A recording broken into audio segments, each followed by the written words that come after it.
चक्राकारं महत्तेजः तन्मध्ये परमेश्वरी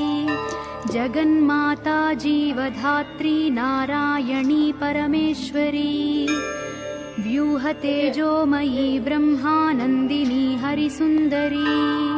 पाशाङ्कुशेक्षुकोदण्डपद्ममालालसत्करा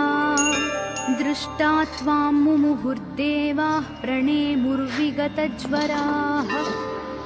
तुष्णुः श्रीमहालक्ष्मीं ललितां वैष्णवीं परां श्रीदेवाः उवाच जय लक्ष्मी जगन्मातः जय लक्ष्मी परात्परे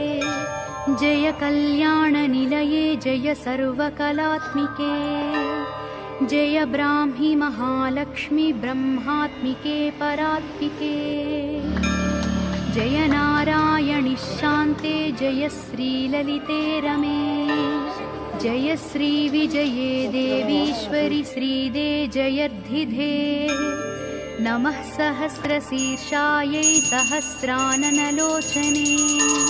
नमः सहस्रहस्ताब्जपादपङ्कजशोभिते अणोरणुतरे लक्ष्मी महतोऽपि महीयसी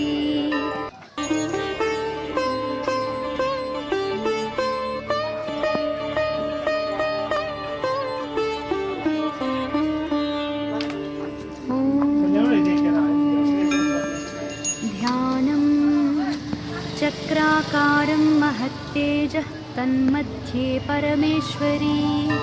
जगन्माता जीवधात्री नारायणी परमेश्वरी व्यूहतेजोमयी ब्रह्मानन्दिनी हरिसुन्दरी पाशाङ्कुशेक्षुकोदण्डपद्ममालालसत्करा दृष्टा त्वां मुमुहुर्देवाः प्रणेमुर्विगतज्वराः तुष्णुवुः श्रीमहालक्ष्मीं ललितां वैष्णवीं परां